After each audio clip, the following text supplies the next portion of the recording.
150 verse 1. Praise the Lord. Praise God in His temple.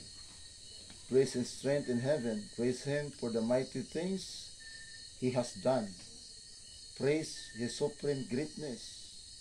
Praise Him with trumpets. Praise Him with harps and lyres. Praise Him with drums and dancing. Praise Him with harps and flute. Praise Him with cymbals. Praise Him with loud cymbals. Praise the Lord, all living creatures. Praise the Lord. Sabi ng kasulatan, tayo po ay magpupuri sa ating Panginoong Diyos. Ginagamit ang mga musical instrument.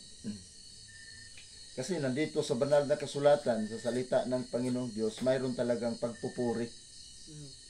Mayroong pagsasayaw, mayroong mga joyful songs, ginagamit ito ang mga drum sets, mayroong pagsasayaw, mayroong harps, flutes, cymbals, trumpeta, mga musical instrument, mga strength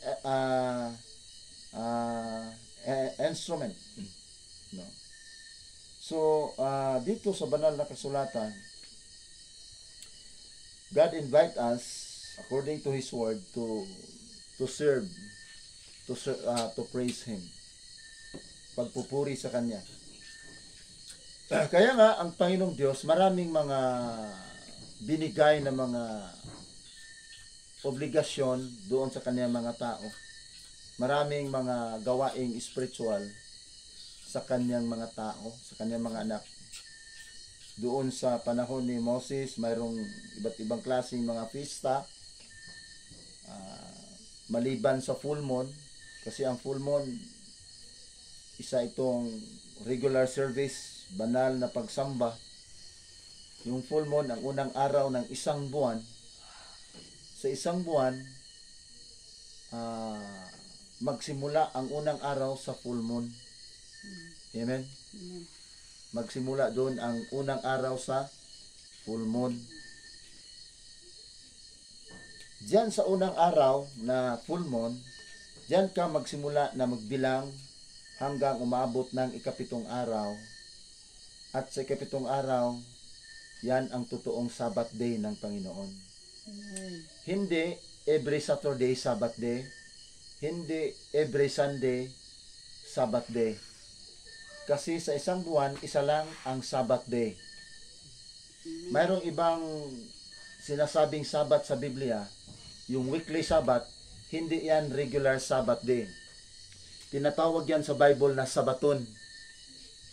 Palakad yan sa mga pista ng Panginoon. Halimbawa, magsimula dito sa the Feast of Passover hanggang the Feast of Unleavened Bread, hanggang doon sa the Feast of Pentecost. So there are 49 days, kinabukasan 50 days, the day of Pentecost yan. Gathering, maraming tao magdadala ng kanilang mga first fruit, mga unang ani, at sa kanilang mga hayupan, unang anak ng baka, kambing, karnero. Doon nila ialay sa Panginoon sa Jerusalem, sa temple, sa araw ng Pentecost. But before the Pentecost, it was happened. Before mangyari yun ang Pentecost, magsimula ang Sabaton or weekly Sabbath sa tinatawag na the Feast of Unleavened Bread. Yung pista ng paana walang lebadura. Doon magsimula ang pitong Sabat. So 7 times 7 equals 49. Yan ang nangyayari sa ating Panginoong Diyos. Sa Misaya, before siya pinapako sa cross ng Kalbaryo, nag-celebrate siya ng Passover at unleavened bread. Hanggang pagdating ng ika-6 na araw sa celebration ng, kasi yung Feast of Unleavened Bread, 7 araw yan. Yung unang araw, dinampot ang ating Panginoon, yung unang gabi, sa Last Supper niya. No? Kinabukasan, unang araw, hanggang ika-6 na araw, pinako ang ating Panginoon. Ika-6 ng araw sa kapistahan ng tinapay na walang lebadura. Noon napako na ang Panginoon sa krus ng Kalbaryo, ang Biblia dito sa Catholic version, sinasabi dito araw ng Biyernes. Kaya sabi ng iba, Biyernes Santo. Pero yung tinatawag na Biyernes kasi ika-6 yan na araw bago mag-ika-7 araw sa the last celebration of the Feast of Unleavened Bread. Yung pista ng tinapay na walang lebadura. Ang pagkamatay o ang pagpako ng Panginoon doon sa krus ng Kalbaryo ay ika-6 yan na araw sa pista ng tinapay na walang lebadura. Kaya sabi ng Panalakasulatan, that was the preparation day. 6 days. Ika-6 na araw. Hindi ika-6 na araw sa isang linggo. Ika-6 na araw sa celebration sa pista ng tinapay na walang lebadura. Kaya lang ang Biblia, maraming nagkawatak-watak ang interpretation. Pero kung nandoon ka sa King James Version, hindi tinutukoy doon ang Biyernes. Ang tinutukoy doon ay tungkol sa ika-6 na araw sa kapistahan ng tinapay na walang lebadura. Yung iba, ang interpret nila nagiging Biyernes, lalo na sa Catholic Bible. Kasi ang Katoliko, nag-declare sila na ang pagkamatay ng Panginoon ay Biyernes, Biyernes Santo. Kasi sila ang nagawa ng kalendaryo. Amen. Connection. Pero kung balik tayo sa salita ng Panginoong Diyos sa Biblia, wala pang kalendaryo, nandyan na ang ika-7 araw. Wala pang kalendaryo, nandyan na ang Sabbath day ng totoong Sabbath day sa Panginoong Diyos. Kaya hindi dapat tingnan ang kalendaryo kung hanapin natin ang totoong Sabbath day. Ang totoong Sabbath day, tingnan mo lang ang pag-full moon. Yung pag-full moon, yan ang unang araw ng isang buwan. At doon ka magsimula sa pagbilang. So halimbawa, full moon ngayon. Ngayon ay unang araw. Kinabukasan, 2 araw. Hanggang ika-6, hanggang ika-7, umabot ka sa ika-7 araw. That is the true 7th day of the Lord. And that is the true Sabbath day of our God. And that's called a Sabbath. The Sabbath of God. Espiritu Santo, di kasabot gihapon. Malalim yan, malalim ang tungkol sa Sabbath day. Malalim kasi maraming nalilito dahil sa kalendaryo. Alam ninyo, ang paggawa ng kalendaryo, huli na yan. At ang naggawa ng kalendaryo, si Pope Gregory XIII. Pwede yan, tingnan ninyo sa YouTube. Hanapin ninyo ang Gregorian calendar kasi yung ginagamit natin, tinatawag ito na Gregorian calendar. So ito ngayon, nag-Bible study tayo tungkol sa pagpupuri ng Panginoon. Ang pagpupuri ng Panginoon doon sa kanyang templo, sabi dito, praise God in His temple, praise His strength in heaven, praise Him for the mighty things He has done, praise His supreme greatness, praise Him with trumpets, praise Him with harp and lyres, praise Him with drums and dancing, praise Him with harp and flute, praise Him with cymbals, praise Him with loud cymbals, praise the Lord, all living creatures, praise the Lord. So mayroong pagpupuri sa ating Panginoong Diyos. Saan ginagawa ito? Yon, doon ginagawa sa temple. At kailan? Ang pagpupuri at ang pagsasamba ng ating Panginoon ay ito ay mangyayari sa panahon ng full moon at sa Sabbath day. Mayroon tayong awitin. Marami akong napakinggan. Kumakanta sila. Tanang katawhan, ngagikan pa, sa laing-laing mga nasud. Anong sud? Muluhod sa imong tiilan, kay paga simbahon ka, O Diyos. Chorus. Paga simbahon ka, O Diyos. Diba? Saan babasa yan? Sa Isaiah chapter 22 verse Isaiah chapter 66 verse 23 to 22. No. Sabi ng kasulatan, hindi mawala o wala ng katapusan ang bagong langit. Atlas 23, 22. 66 verse 22 na baligtad. Ito, basahin natin. Just as the new earth and the new heaven will endure by my power, so your descendants and your name will endure.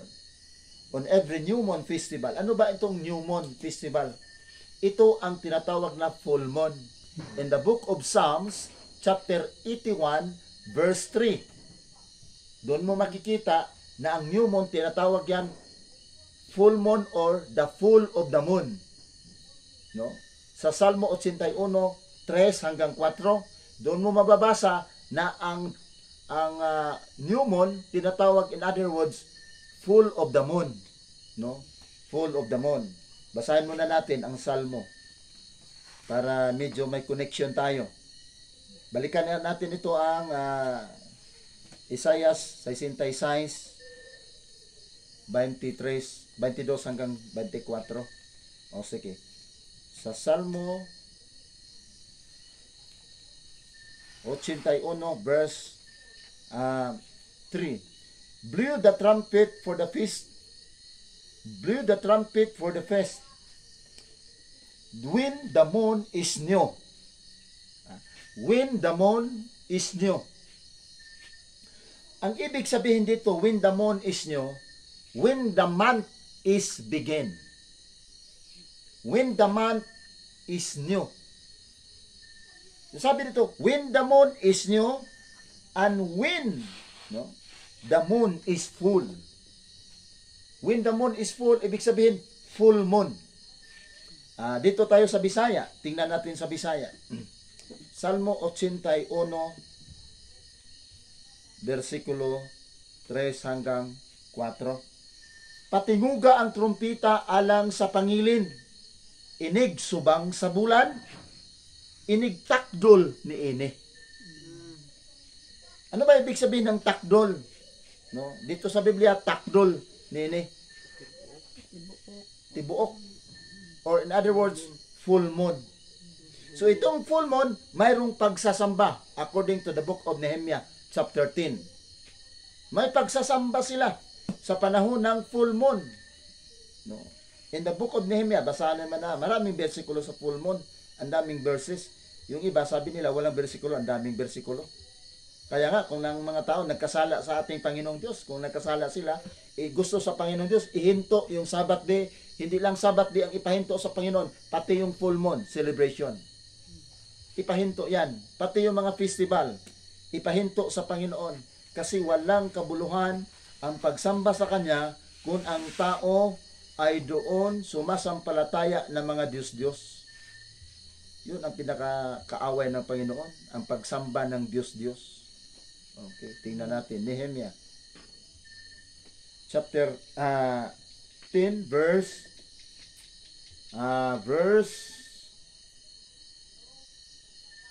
31. Sugod ta sa 30. Nanumpa kami nga dili namo minyoon ang among mga anak sa mga langyaw ug sa dili pagpalit sa ilang mga baligya sa adlawng igpapahulay o unsang adlawng balaan ug dili namo daruhon ang yuta sa ikapitong tuig ug papaso namo ang tanang utang. Nanaad usab kami sa paghatag matag tuig og 5 ka gramo nga plata alang sa kagastuhan sa templo. Muhatag kami pan nga ibutang sa laran sa inadlawng halad nga kalanon, ang adlawng halad nga sunugon. Mga halad sa adlawng igpapahulay, sa bag-ong bulan ug sa mga pangilin nga gitagan. Naadya. Naa sila'y unsaman? Pagsimba. Pag-atiman, pagsimba sa templo sa atong Ginoo. Everybody say praise the Lord. Praise the Lord. So kung maingon walay mabasa nagsimba. No? Lain pang mabasa nga nagsimba gyud sa Dios sa adlawng full moon. Atong basahon sa Ezekiel. Atong mabasa diri sa Ezekiel 46. Sa diha nga mga katawhan sa Dios nakalabas na sa pagkaalipin sa Babylonia, sila po ay binalikan ng batas ng Panginoon at kanyang mga sugo. Sabi dito sa Bisaya, nag-ingon ang Ginoong Dios, Ezekiel 46:1. Nag-ingon ang Ginoong Dios, ang pultahan sa wanan dapit sulod nga nagatubang sa silakan, kinahanglan takupan sulod sa unom ka adlaw. Pultahan daw sa templo, no? Takupan sulod sa unom ka adlaw. Apan ablihan kini sa adlaw ipapahulay ug sa bag-ong subang sa bulan, no? Kinahanglan mo sulod ang hari agi sa tapangko sa gangaan, gikan siya sa gawas ug anha siya magbarog duol sa haligi sa pultahan. Ang pari mo muhalad silang halad nga sunugon ngayang ihalad. Okay. Praise God. Diri pa sa likod. Alang kini sa kalinaw ug ana mo ug anha siya musimba diha sa bakanan sa pultahan, unya mugula siya og sa pultahan dili takpan hangtod sa gabi. Anha manimba ang katawhan duol sa gangaan at tubangan sa Ginoo sa adlawng igpapahulay ug sa bag-ong subang sa bulan. Anha manimba. Isa pa. Ezekiel 46 versikulo 3. Anha manimba ang katawhan duol sa ganghaan at tubangan sa Ginoo sa mga adlaw nga igpapahulay ug sa bag-ong subang sa bulan. Naay litra por litra nga magsimba, gisugo sila sa Ginoo sa adlaw igpapahulay ug sa adlaw nga full moon. Unsay pangutana? Kanang dili sirad-an hangtod sa kanang tibok adlaw sa ipapahulay, dili sirad-an ang templo. Sa ato pa nagsimba ng tibok adlaw. Oh, sa adlaw igpapahulay. Naisimba. Naisimba sa buntag, naisimba sa udto, naisimba sa hapon. Ana. Kay kung daghan na kani kung mga katawhan sa Ginoo, di man sila maarang sa usa lang ka pagsimba sa templo sa Jerusalem, daghan man tao. So, kung magsimba sa uban, gawas, ang uban na pod sod, simba. Alay na pod, ana. Mo din sa Katoliko, oras-oras. Muna nga, matod pa sa uban, man kuno simba sa full moon, sa Dios adlang full moon. Daghan mabasa. Simba oy. Daghan mabasa. Nga dito sa bagong langit ug bagong yuta, nagyapoy simba dito sa adlaw igpapahulay ug sa full moon. Atong mabasa diri sa to padili lang kay diri sa yuta ang pagsimba sa adlaw igpapahulay ug sa full moon. Hanto dito sa bagong langit ug bagong yuta. Kay ang kamaturan gikan diri sa yuta hangtod man na dito sa langit. Your kingdom come, your will be done. Di ba? Matuman imong pagbuot dinhi sa yuta, mayingon man usab dito sa langit. Tuman kini ngadto sa langit. Dili kay ang uban maingon man nga didto ra man na buhaton sa langit pagsimba sa full moon. Pagsimba sa Dios sa adlong full moon. Di ay diri sa yuta gibuhat na. Daghan ang verses. Daghan. Turinya. Nakita ko no, gitistingan lang ta kung magmatimanumanon ba kuno ta? Kay mo Okay. kung nagbulaton dito sa langit. Mabasa ba diri sa kasulatan? Mabasa. Matag bag-ong subang sa bulan ug matag adlaw igpapahulay ang tanang tawo mudol kanako didto sa Jerusalem aron pagsimba kanako. Diin man ni mahitabo dito sa bagong langit ug bagong yuta. Naana diri sa yuta. Diri pa lang sa ato naana gi-practice na tas O, Ginoo. gi-practice mo ta ba? Hangtod dito sa yangging harian. Amen. Ezekiel 46 versikulo 3. Daghan man gud kay ning bersikulo nga aduna gyoy panagtigom sa adlaw nga full moon. 46 versikulo 3. Matod pa dinhi atong basahon. Maganin na sa Zacarias. Praise God. Kinahanglan verse 1. Nag-ingon ang Ginoong Dios ang pultahan ug huwanan dapit sulod nga nagatubang sa sidlakan, kinahanglan takupan sulod sa unom ka adlaw nga ting trabaho apan ablihan kini sa adlaw nga igpapahulay ug sa bag-ong subang sa bulan. Ezekiel 46 bersikulo 3, anha manimba ang katawhan duol sa ganghaan at tubangan sa Ginoo sa adlaw nga igpapahulay o sa bag-ong subang sa bulan. Everybody say praise the Lord. So klaro kayo, no? Klaro kayo. Pero sa diha ang katawhan, kana bang ang katawhan nakasa, no? Hunungon man na sa Ginoo ang adlaw igpapahulay. Hunungon man na ang mga pangilin kay nakasa iyang katawhan. Unya hunungon apil ang full moon, ang pagsimba sa adlaw full moon. Mabasa ba nato na nga hunungon sa Ginoo kung ang katawhan makasala kaniya? Atong mabasa. Na atong mabasa diri sa Isaias 1 bersikulo 6 atong basahon. Kinabuhi siguro hunungon Praise God. Tingali ang Isaias 1 chapter 1 verse 12. Kinsay nagsugo kaninyo sa pagdala ni ining tanan inigsimba kanako. Inigsimba ninyo kanako. Ayaw na kamo pagtunog sa akong templo. Ayaw na kamo pagdala sa mga halad nga walay kapuslanan. Wala ako'y gusto sa insenso. Dili na nako dawaton ang inyong pagsaulog sa bag-ong bulan sa adlaw igpapahulay ug ang inyong pagsimba. Ang inyong mga bag-ong bulan ug ang naandan nga mga pangilin ngilad na alang kanako. Gisamukan ako gipulan na niini. Nganong gipulan man ang Ginoo sa imong adlaw igpapahulay sa kay magparis man gyud ni. Kung mutuo ka nga naay adlaw igpapahulay, paris ang adlaw igpapahulay ug ang full moon. Paris na siya. Nganong paris man na siya kay diha sa full moon mailhan nimo ang unang adlaw. Kung makasabot ka sa unang adlaw, siyempre makasabot po ka sa ikapitong adlaw nga maoy balaang o gibalaang adlaw sa atong Ginoo. Busa paris gining full moon ug ang adlaw ikapito, adlaw igpa paulay. Sabi ng Panginoon, sabi ingon sa Ginoo, gipulan ako sa inyong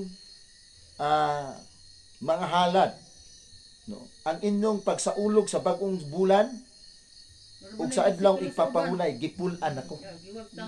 Giwagtang na, in other words sa ubang version, giwagtang ko na ang inyong mga adlaw igpapahulay ug ang inyong mga pagsaulog sa bagong bulan ug ang inyong mga pista. Giwagtang ko na. But ipasabot nga naa. Amen. But ipasabot nga nag-exist siya. Gituman di ay siya sa mga katawhan sa Ginoo. Pero nganong giwagtang sa Ginoo, nganong dili niya dawaton tungod sa kasalanan sa mga tao.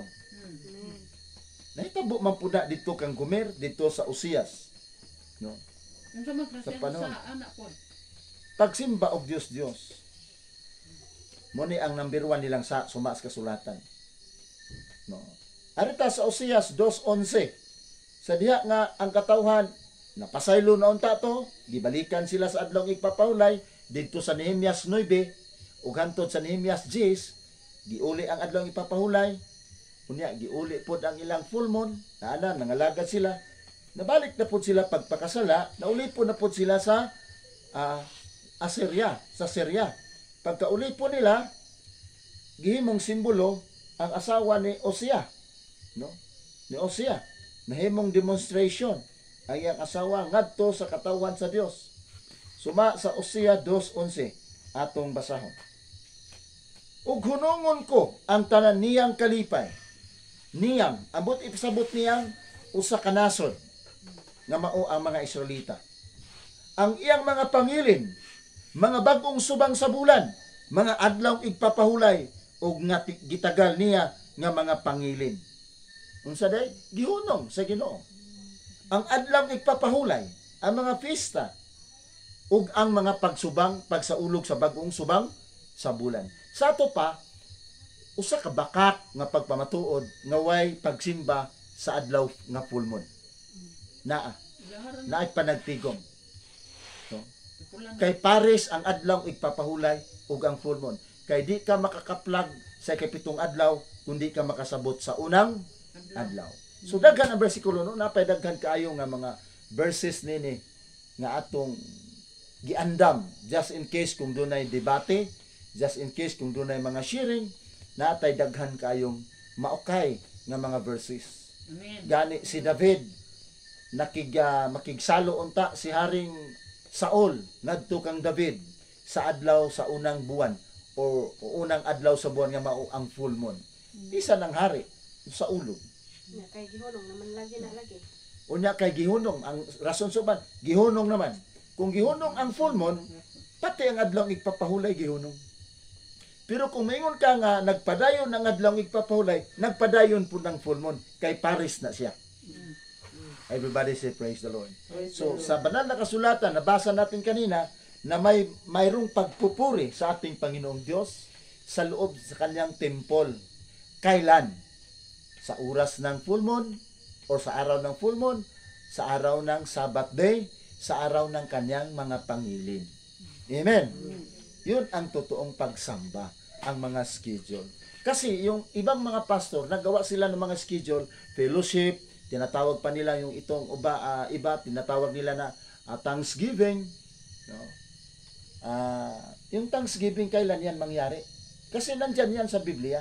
Pero ang mga pastor, nagawa sila ng sariling schedule na hindi karapat-dapat ayon sa kalooban ng ating Panginoon. Amen. Amen. Amen. So dapat tayo kung mayroong mga programa or mga